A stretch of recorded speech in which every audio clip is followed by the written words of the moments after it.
चलिए अगला है बच्चों कि भाई ऑस्मोटिक प्रेशर क्या होता है।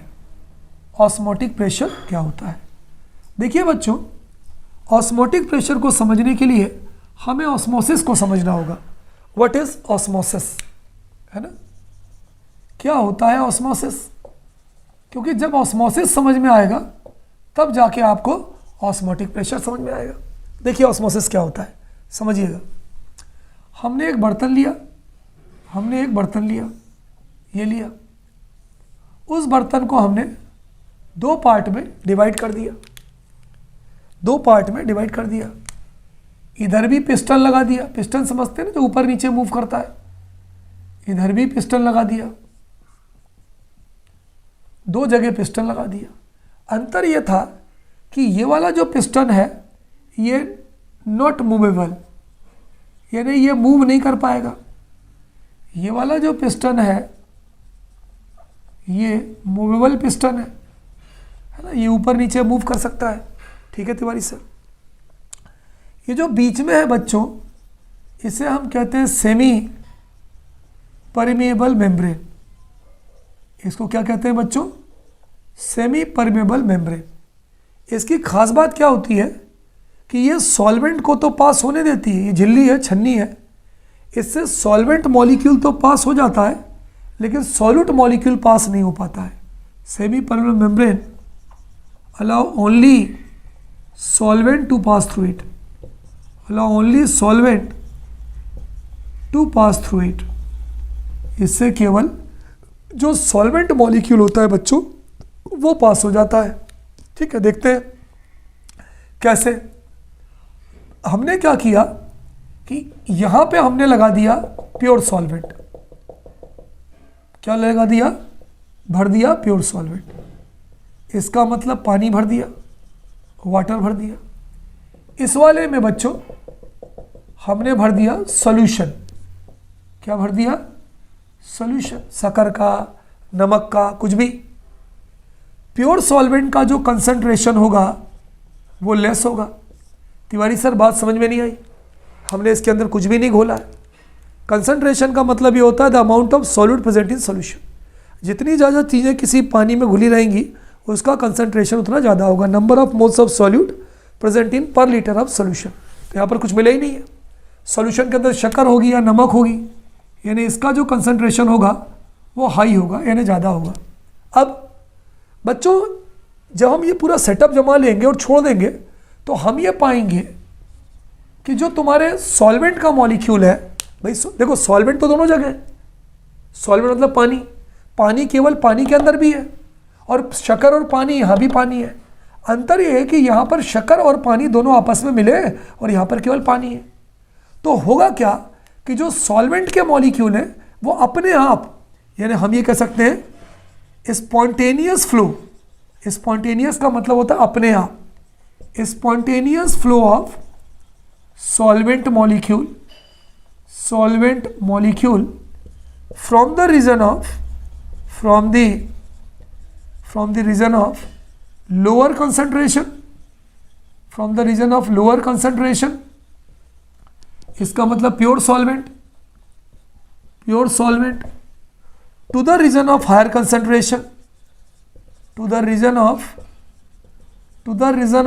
concentration, यानी solution is called osmosis। बच्चों वो प्रोसेस जिसमें सॉल्वेंट के जो मॉलिक्यूल है वो अपने आप spontaneous flow less concentrated solvent से मोर कंसंट्रेटेड सॉल्यूशन की तरफ जाते हैं, उसे हम ऑस्मोसिस कहते हैं। किसके थ्रू जाते हैं? From the region of higher concentration solution through SPM.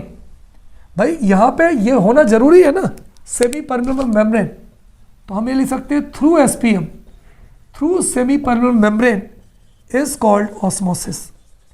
उस प्रोसेस को हम ऑस्मोसिस कहते हैं। ये फिक्स है पिस्टन, ये ऊपर नीचे नहीं हो रहा है। क्यों? अगर मैं पूछूं कि यहाँ पे जो मैंने एरो बनाया है ये कौन सी प्रोसेस हो रही है, तो आप बोलोगे तिवारी सर ऑस्मोसिस हो रही है। तो कोई अगर आपसे पूछे कि भाई Tiwari sir what is osmosis, तो हम ये कहेंगे the process in which A spontaneous flow of solvent molecule takes place from the region of low concentration यानी पानी to the region of higher concentration यानी solution में through semi permeable membrane is called as osmosis. Clear? चलिए इसको pause करिए, समझिए, और pause करने के बाद बच्चों इसे नोट कर लीजिए. अब बच्चों एक टॉपिक और है जो बड़ा मज़ेदार है कि भाई रिवर्स ऑस्मोसिस क्या होती है. सुना है आपने आरओ? भाई सभी लोग बोलते हैं भाई मेरे घर में भी आरओ लगा है. वो कहता नहीं साहब मेरे घर में भी आरओ लगा है. तो बहुत से लोगों को आरओ तो मालूम है, लेकिन ये नहीं मालूम कि आरओ का जो फुल फॉर्म है वो होता है रिवर्स ऑस्मोसिस.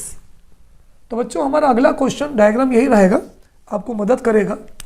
देखिए there is no need of preparing diagram if osmosis और reverse osmosis asked to you. Our main aim is to make you clear the concept कि what is osmosis, what is reverse osmosis. तो अगला question है बच्चों what is reverse osmosis. Osmosis give example. भाई reverse osmosis क्या होती है और आप इसे एग्जाम्पल के द्वारा समझाइए. What is reverse osmosis, give example, है ना. आप इसे एग्जाम्पल के द्वारा समझाइए. अब देखिए समझिए बच्चों मेरी बात को. बच्चों हमने क्या किया कि यहाँ पे हो क्या रहा है, सॉल्वेंट का जो मॉलिक्यूल है वो लो कंसंट्रेशन से हाई की तरफ जा रहा है. पानी, सॉल्वेंट मतलब पानी, पानी इसके अंदर भी है, लेकिन यहाँ केवल पानी पानी है, वाटर ही वाटर है. सॉल्यूशन में भी वाटर है, लेकिन डिफरेंस क्या है, यहाँ पे शक्कर और पानी या नमक और पानी दोनों आपस में मिले हुए हैं. ये वाला पिस्टन आपका मूव नहीं कर रहा, ये वाला पिस्टन आपका मूव कर रहा है. ठीक, अगर मान लीजिए हम एक काम करें, इस पिस्टन को भी मोबाइल बना दें, ये भी ऊपर नीचे हो सकता हो, ये भी ऊपर नीचे हो सकता हो. अब हम क्या करें कि यहां से प्रेशर लगाएं, यहां से हम इस पे प्रेशर लगाएं. बच्चों ये प्रोसेस पढ़ने के पहले मैं आपको एक टॉपिक पढ़ा दूं तो ये और क्लियर हो जाएगा, है ना. उसको रुक जाइए, अभी रिवर्स ऑस्मोसिस रुक जाइए. अभी लिखिए व्हाट इज ऑस्मोटिक प्रेशर.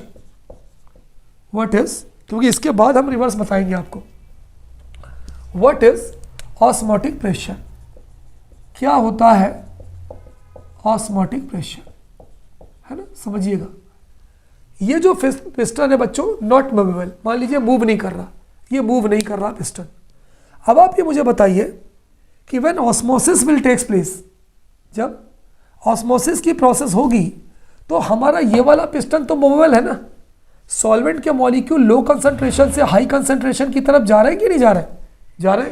तो क्या होगा, ये जो मूवेबल पिस्टन है ये कहाँ जाने की कोशिश करेगा, ये मूवेबल पिस्टन तिवारी सर ऊपर जाने की कोशिश करेगा ना भाई, क्योंकि जब सॉल्वेंट के मॉलिक्यूल यहाँ से इसमें आएंगे तो इसको प्रेशर डालेंगे तो ये पिस्टन ऊपर उठने की कोशिश करेगा. क्यों, क्योंकि ऑस्मोसिस हो रही है. हमारा मकसद क्या होगा बच्चों, हम यहाँ पर उतना प्रेशर लगाएंगे, किस तरफ, प्योर सॉल्वेंट की तरफ प्रेशर लगाएंगे कि सॉल्यूशन की तरफ प्रेशर लगाएंगे, सॉल्यूशन की तरफ प्रेशर लगाएंगे कि जो ऑस्मोसिस की प्रोसेस हो रही है वो रुक जाए, अब वो ना हो.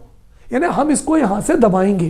भाई ये तो ऊपर उठने की कोशिश कर रहा है पिस्टन, लेकिन हम यहाँ से इसको दबाएंगे, उतना दबाएंगे कि ये जो ऑस्मोसिस की प्रोसेस हो रही है ये रुक जाए. किस किस सरफेस से प्रेशर लगाएंगे, प्योर सॉल्वेंट की यानी पानी की या सॉल्यूशन की. तिवारी सर सॉल्यूशन की सरफेस से प्रेशर लगाएंगे, क्योंकि वाटर तो यहाँ से यहाँ जा रहा है ना. तो the pressure which is applied by the movable piston on the surface of solution, वो प्रेशर जो मूवेबल पिस्टन के द्वारा सॉल्यूशन की सरफेस पे लगाया जाता है.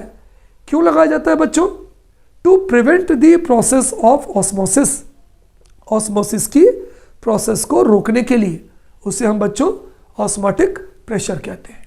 क्या कहते हैं हम उसे कहते हैं ऑस्मोटिक प्रेशर. कैसे रिप्रेजेंट करते हैं बच्चों, पाई से. तो हम ये कह सकते हैं the pressure applied by the movable piston, कहाँ पे, on the surface of solution. लेकिन क्यों, टू प्रिवेंट, रोकने के लिए, क्योंकि हम दबाएंगे तो फिर ये ऑस्मोसिस नहीं होगी. To prevent the process of osmosis is called as osmotic pressure. तो मैं यहाँ डेफिनेशन लिख रहा हूँ बच्चों कि द प्रेशर है ना, the pressure applied by movable piston, applied by movable piston, applied by movable piston, कहाँ पे? on the surface of solution, on the surface of solution। लेकिन क्यों? solution है SOLN, solution क्यों? to prevent the process of osmosis, to prevent the process of osmosis, osmosis की process को रोकने के लिए is called osmotic pressure। हम उसको कौन सा प्रेशर बोलेंगे? ऑस्मोटिक प्रेशर बोलेंगे। तो मेरे हिसाब से बच्चों ये चीज़ बिल्कुल क्लियर हो गई होगी कि the pressure which is applied by the movable piston on the surface of solution to prevent the process of osmosis is called osmotic pressure. Note कर लीजिए।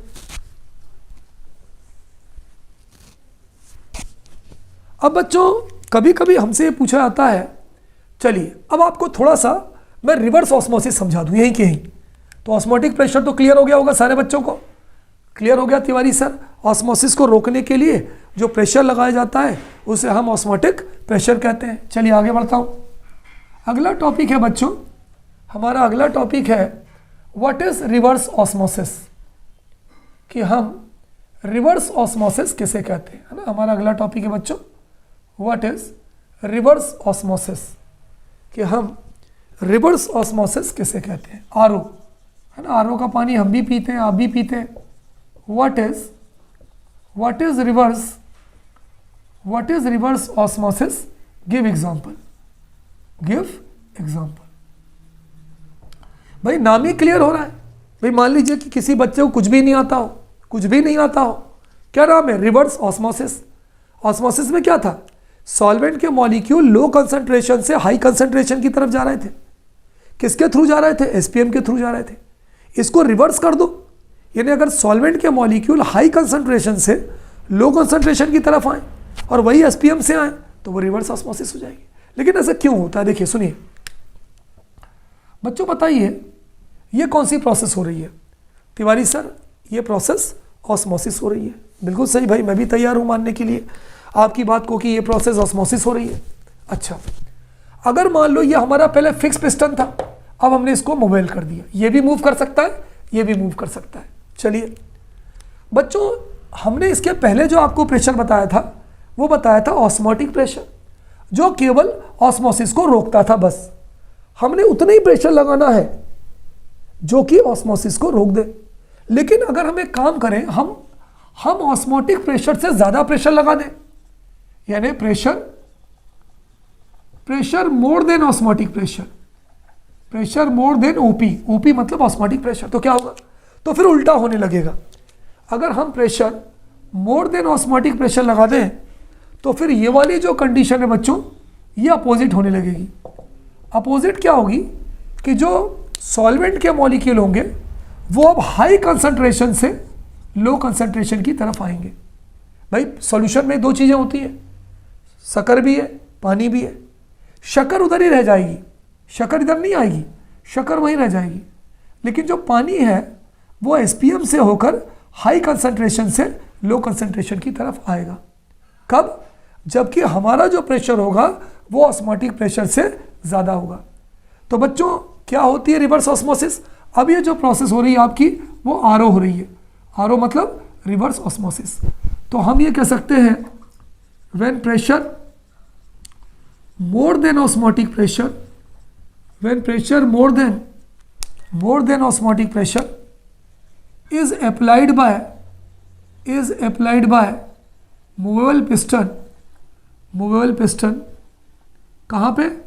on the surface of solution, on the surface of solution।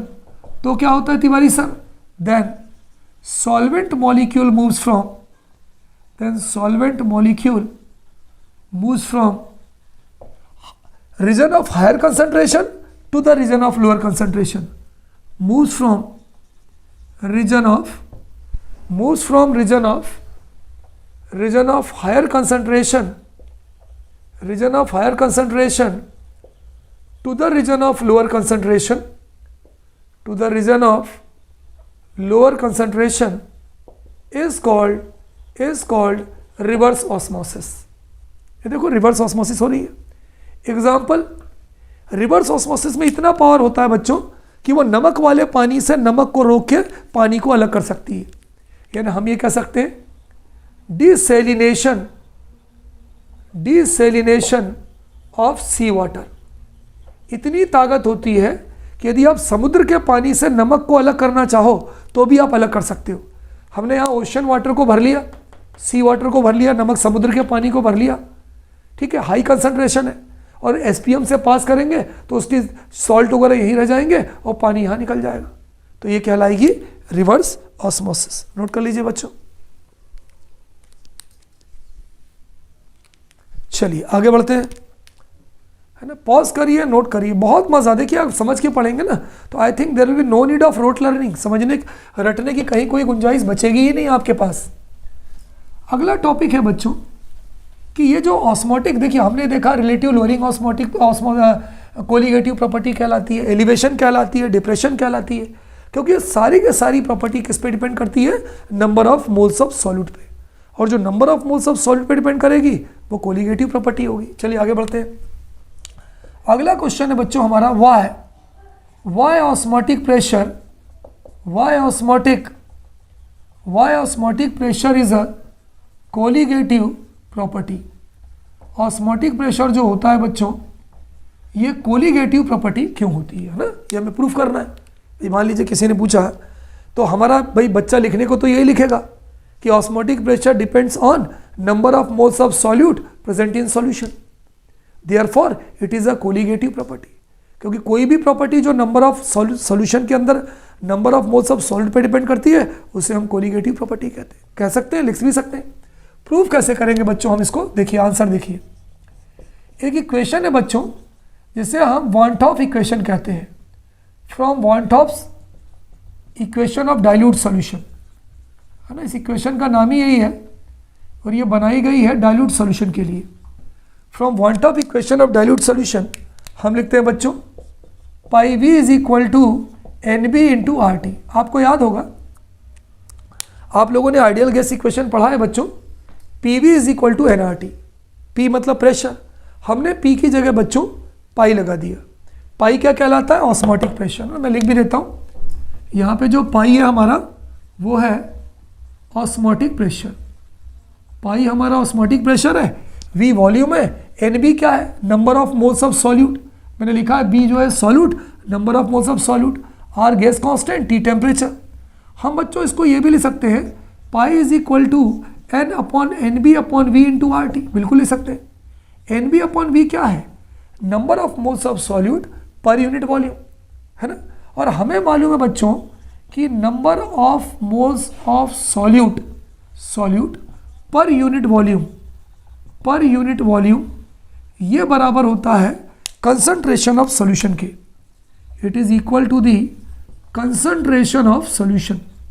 Number of moles of solute यानी n B per unit volume is equal to the concentration of solution. तो हम ये भी लिख सकते हैं pi is equal to C into R T. भाई ये जो तुम्हारा एन बी अपॉन वी है ना, N B upon V number of moles of solute per unit volume, ये कंसंट्रेशन के बराबर होता है. तो pi is equal to C R T. अगर इस आर टी को हम कांस्टेंट मान लें तो हम लिख सकते हैं pi is directly proportional to C. ये हो गया इक्वेशन 2 और इसको मान लो इक्वेशन 1. इक्वेशन 2 से क्या समझ में आ रहा है बताइए, क्या समझ में आ रहा है कि तिवारी सर जो ऑस्मोटिक प्रेशर है वो कंसंट्रेशन ऑफ सॉल्यूशन पे डिपेंड करता है. कंसंट्रेशन ऑफ सॉल्यूशन का मतलब क्या हुआ, number of moles of solute present in पर यूनिट वॉल्यूम पे डिपेंड करता है. इसलिए हम इसे कोलिगेटिव प्रॉपर्टी कहते हैं, है ना. ओपी यानी osmotic pressure depends on, equation 2 से पता चल रहा है, depends on concentration of solution. इसका मतलब क्या हुआ, that is number of moles of solute, number of moles of solute present in पर यूनिट वॉल्यूम. तो डिपेंड तो नंबर ऑफ मोल्स पे ही कर रहा है ना, तो इसलिए हम ये कह सकते हैं therefore it is a colligative property. It is a colligative property. तो हमने प्रूफ कर लिया कि भाई ऑस्मोटिक प्रेशर क्या है और ये कोलिगेटिव प्रॉपर्टी क्यों है। चलिए आगे बढ़ते हैं, पॉज करिए, नोट करिए।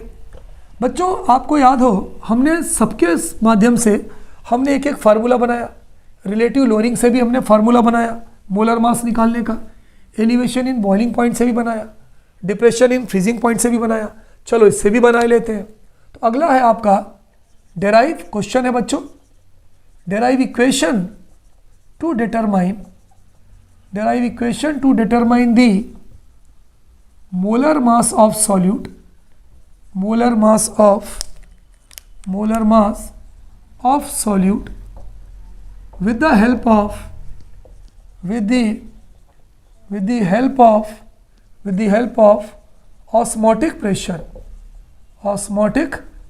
यानी पाई, कि हम पाई की मदद से किस तरह से सॉल्यूट का मोलर मास फाइंड आउट कर सकते हैं। चलिए आंसर देखिए बच्चों, हमने आपको पढ़ाया है, हमने आपको बताया है फ्रॉम द इक्वेशन ऑफ या from the van't Hoff equation of dilute solution. अभी कुछ देर पहले हमने बताया था van't Hoff equation of dilute solution, बिल्कुल बताया था सर आपने। क्या बताया था मैंने? Pi V is equal to n B into R T, यही बताया था equation 1। Since n B number of moles of solute बराबर क्या होता है? Mass of solute upon molar mass of solute. W मतलब मास, B मतलब सॉल्यूट, ये लिखा है। M मतलब मोलर मास, B मतलब सॉल्यूट, ये लिखा है। NB की वैल्यू को पुटअप कर दो तो pi B is equal to WB upon MB into RT। हमें निकालना है मोलर मास, MB ऊपर ले जाओ। तो अगर बच्चों हमें MB चाहिए ना, MB ऊपर ले गए, मोलर मास ऑफ सॉल्यूट, तो क्या हो जाएगा? WB into R into T divided by WB into R into T, R into WB is equal to क्या हो जाएगा बोलो? WB MB है ना, MB ऊपर ले गए, तो जब MB ऊपर ले गए तो क्या होगा, है ना, ध्यान दीजिएगा। यदि हम इस MB को बच्चों ऊपर ले गए तो ये हो जाएगा WB into RT divided by pi into V। तो बच्चों इस इक्वेशन से हम मोलर मास ऑफ सॉल्यूट को फाइंड आउट कर सकते हैं। तो WB क्या है? Mass of solute, R gas constant, T temperature, pi osmotic pressure और V जो है वो वॉल्यूम है। तो ये फार्मूला बच्चों हमारा लगेगा जब मैं आपको न्यूमेरिकल्स बताऊंगा। चलिए ठीक है, is there any problem? Note कर लीजिए।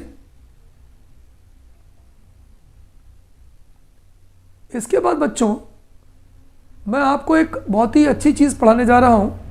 व्हाट इज एबनॉर्मल मोलर मास, है ना। हम एबनॉर्मल मोलर मास किसे कहते हैं? ठीक है, एबनॉर्मल मोलर मास किसे कहते हैं? देखिए मोलर मास क्या होता है बच्चों? जब हम किसी भी मॉलिक्यूल के अंदर जितने भी एटम्स होते हैं सारे एटम्स का एटॉमिक मास निकाल लेते हैं और उसको प्लस कर देते हैं तो उसे हम मोलर मास कहते हैं। क्या कहते हैं? मोलर मास कहते हैं। जैसे मान लीजिए ये मैं आपको पहले बताने जा रहा हूं कि व्हाट इज ये दो क्वेश्चन है मेरा, क्या होता है? नंबर ए मोलर मास क्या होता है और number B abnormal molar mass क्या होता है? Abnormal molar mass. मेरा क्वेश्चन समझ रहे हैं? What is molar mass and what is abnormal molar mass. ठीक है, मोलर मास बच्चों हम सब निकालते हैं। जैसे मैंने तुमसे बोला भाई वाटर का मोलर मास निकालो, तो आप एक हाइड्रोजन का एटॉमिक मास निकाल लोगे 1 और 2 है तो 1 इंटू 2, ऑक्सीजन का 16 तो 16 और 2 18 यूनिफाइड मास। इस तरह से जो हम निकालते हैं ये कहलाता है हमारा मोलर मास, है ना। ये क्या कहलाता है? ये हमारा कहलाता है बच्चों मोलर मास, क्योंकि 2 हाइड्रोजन हो गए और 16 ऑक्सीजन हो गई तो 16 2 18। अब दिक्कत ये है कि तिवारी सर ये एबनॉर्मल मोलर मास क्या होता है? एबनॉर्मल मोलर मास क्या होता है? तो बच्चों हम ये कह सकते हैं कि the molar mass defined with the help of colligative property when solute molecules undergo association और डिसोसिएशन। भाई जब सॉल्यूट के मॉलिक्यूल टूट के दो में टूटते हैं या सॉल्यूट के मॉलिक्यूल दो जुड़कर एक बड़ा मॉलिक्यूल बनाते हैं, उस दौरान जब हम इनका मोलर मास निकालते हैं तो हम उसे एबनॉर्मल मोलर मास कहते हैं। क्या है? The molar mass determined, abnormal molar मास की डेफिनेशन लिख रहा हूं बच्चों, the molar mass determined, the molar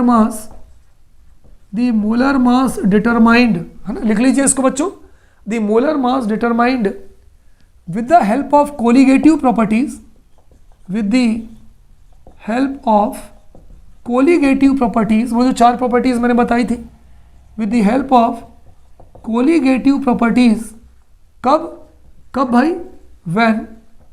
when solute molecules undergo association or dissociation, when solute molecules undergo association, अभी मैं आपको पढ़ाऊंगा वांटा फैक्टर में, अंडरगो एसोसिएशन और dissociation is called abnormal molar mass, is called abnormal molar मास। भाई मान लीजिए आपसे पेपर में आ गया शॉर्ट नोट लिखने को 1 नंबर में, what is abnormal molar mass, तो हम क्या बोल सकते हैं बच्चों? The molar mass determined with the help of colligative properties. अगर किसी मोलर मास को हम कोलिगेटिव प्रॉपर्टी से निकालें, वही 4, relative lowering of vapour pressure, elevation in boiling point, लेकिन कब निकालें? तब when solute molecule undergo association और dissociation, then it is called as abnormal molar mass. तो बच्चों ये आ गया what is molar mass and what is abnormal molar mass. Clear? अगला टॉपिक है बच्चों, that will be the mostly last topic of this segment, what is van't Hoff factor. कि बच्चों ये जो वांट ऑफ फैक्टर होता है ये क्या होता है? Tiwari sir what is van't Hoff factor, हमारा अगला क्वेश्चन है बच्चों। व्हाट इज, बहुत इंपॉर्टेंट क्वेश्चन है, रीजनिंग क्वेश्चंस बनते हैं पेपर में इसमें। What is van't Hoff factor, कि बच्चों हम वांट ऑफ फैक्टर किसे कहते हैं, है ना। Write down it's conditions, write down इसकी 3 कंडीशंस होती हैं, राइट डाउन इट्स कंडीशंस, और इसकी कंडीशन लिखिए। बच्चों वांट ऑफ फैक्टर को हम आई से डिनोट करते हैं, कैसे डिनोट करते हैं? आई। कहीं भी अगर आई लिखा है, यहाँ मैं लिख देता हूँ आई, इसका मतलब वो वांट ऑफ फैक्टर है। आई इज इक्वल टू होता है normal molar mass, normal molar mass divided by observed molar mass, या मॉलिक्यूलर बोल सकते हैं, डिवाइडेड बाई ऑब्जर्व्ड मोलर मास। एक तो ये डेफिनेशन है ना, पहली डेफिनेशन ये है वांट ऑफ फैक्टर की। कोई अगर आपसे पूछे कि what is van't Hoff factor, तो आप कह सकते हैं the ratio between normal molar mass, जो नॉर्मल है, to the observed molar mass, जो हमें दिखता है, उसे हम वांट ऑफ फैक्टर कहते हैं। भाई जरूरी नहीं कि जो चीज़ नॉर्मल हो आपको दिखाई दे, कभी कभी नॉर्मल चीज़ थोड़ा कम या थोड़ा ज़्यादा भी दिखाई देती है। तो the ratio between normal molar mass to the observed molar mass is called as want of factor and it is denoted by I।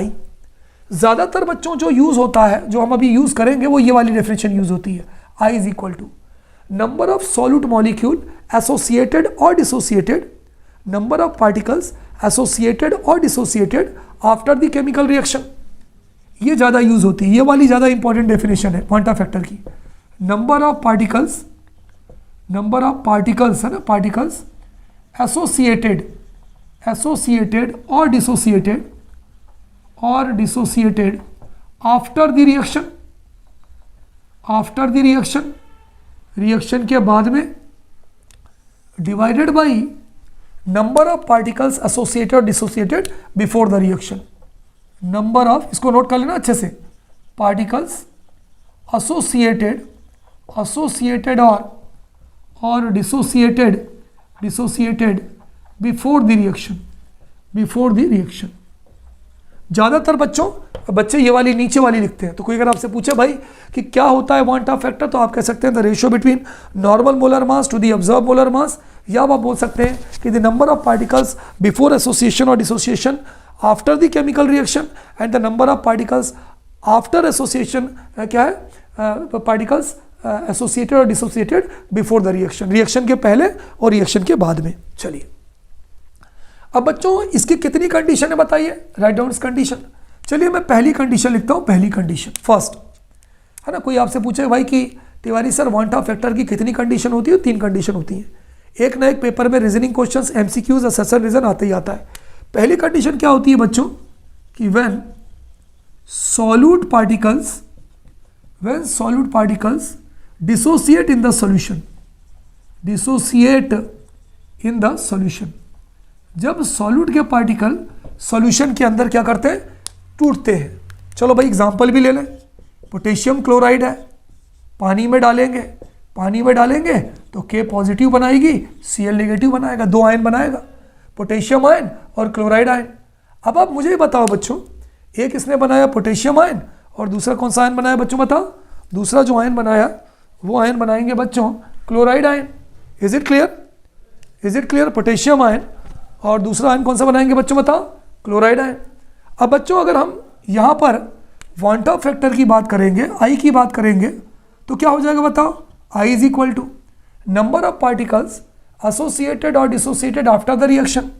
बताइए रिएक्शन के बाद कितने पार्टिकल है? बताइए हमारे पास रिएक्शन के बाद कितने पार्टिकल है?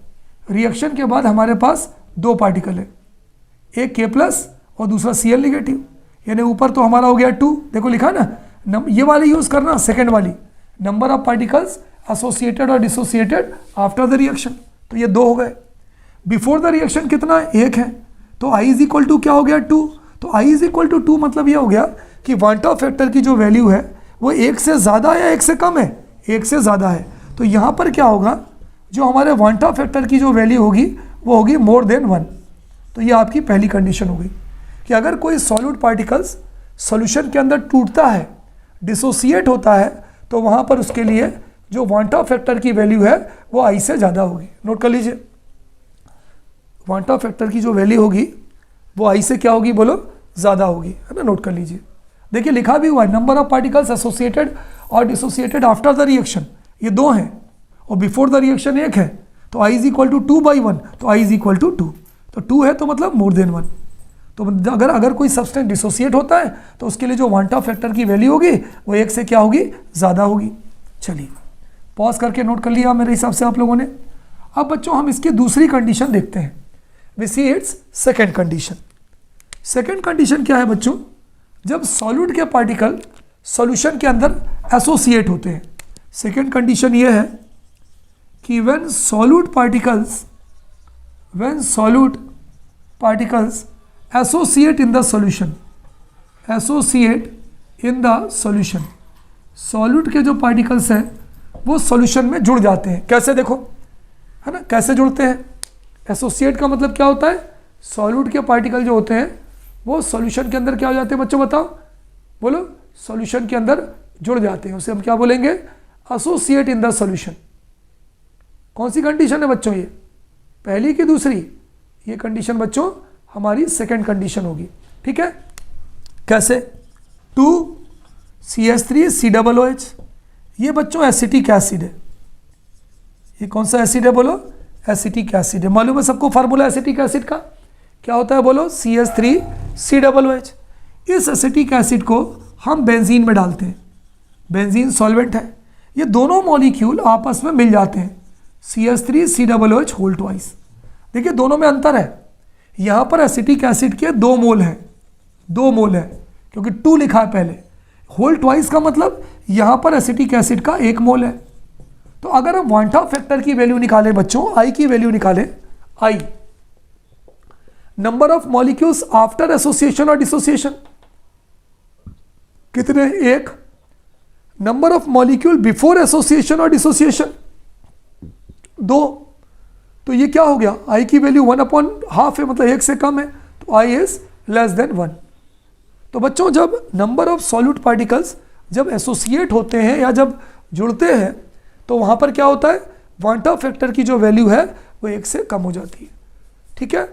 तो आफ्टर द रिएक्शन मतलब 2 है, before the reaction 1, after the reaction 1 है, बिफोर द रिएक्शन 2 है, तो 1/2 यानी लेस देन 1। यानी अगर सॉल्यूट पार्टिकल एसोसिएट होंगे तो वहाँ पर जो वांट ऑफ फैक्टर की वैल्यू है वो 1 से कम होगी। इसको पॉज कर लीजिए बच्चों और इसको नोट कर लीजिए। अब हम यहाँ पर लास्ट कंडीशन देख रहे हैं बच्चों कि भाई अगर ऐसा हो कि जो सॉल्यूट के पार्टिकल हैं वो एसोसिएट भी नहीं हो, इन्हें मिले भी नहीं, और डिसोसिएट भी नहीं हो, टूटे भी नहीं, इसका मतलब तीसरी जो कंडीशन है वो ये कहती है कि व्हेन सॉल्यूट पार्टिकल्स या solute molecules particles neither associate न तो जुड़े, नॉर डिसोसिएट न टूटे, nor dissociate in solution, solution के अंदर ये जो मॉलिक्यूल है न तो जुड़े न तो टूटे, तब क्या होगा? तिवारी सर इसका एग्जांपल यूरिया NH2CO NH2, ये यूरिया है ना, यूरिया का फार्मूला होता है बच्चों NH2CO NH2। अगर मान लीजिए हम इसको पानी में डालते हैं तो ये न तो टूटता है न तो जुड़ता है, यही का यही रहता है NH2CO NH2, कोई चेंज नहीं आया पानी में इसके अंदर। इसका मतलब जो वांटा फैक्टर की वैल्यू है I, बाद में भी 1 है, पहले भी 1 है, इसका मतलब I = 1 होता है। तो बच्चों it's very clear for us that कि यदि पानी के अंदर सॉल्यूट के मॉलिक्यूल या किसी भी सॉल्यूट में टूटते हैं तो वहाँ पर वांटा फैक्टर की वैल्यू 1 से ज़्यादा होती है। अगर मान लीजिए कोई पार्टिकल्स जुड़ते हैं वहाँ वांटा फैक्टर की वैल्यू 1 से कम होती है, और अगर किसी मीडियम में सॉल्यूट के मॉलिक्यूल न तो जुड़ते हैं न तो टूटते हैं तो वहाँ पर जो I की वैल्यू है वो 1 के बराबर होती है।